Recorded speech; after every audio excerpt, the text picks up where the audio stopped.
When Horizon strengthened up the landing gear for the Turbo Timber Evolution, they did a great job. It's very much stronger than the original Timber landing gear.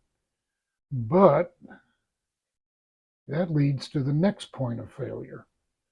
So what's the next weakest thing? Well, that turned out to be the springs, which I repaired with twin turbo springs, and that has worked out really well. But then what's the next point of failure? Well, it turns out it's the wheels themselves.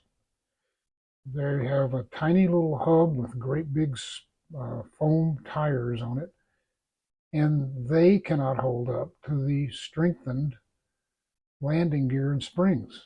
So then what's the next fix? Well, you put different wheels on it. I chose some Dubro 4-inchers, but they did not fit the axles that came with the Turbo Timber Evolution.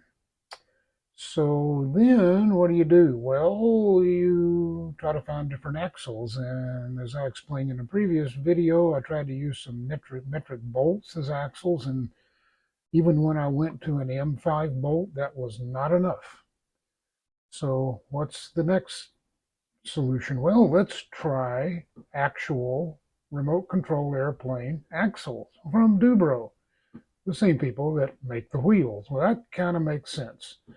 So I went to the hobby shop and bought what you see here, which is Dubro axles and Dubro collars, or they go on the end of the axles to hold wheel on. Now this is working. It's almost impossible to bend these axles. So here's a shot of what it looks like looking at the mounting side, and you do have to drill out these legs a bit to make that work. And then here is a shot from the outside, and you can see the little collars that fit on out there. Probably the next point of failure will be the struts, or maybe you finally landed hard enough to break the gear mount. But I don't think I'm going to be breaking this axle. Well, I might break the wheel, in fact. I did actually manage to break a wheel a while back, a Dubro wheel, which took a really hard landing.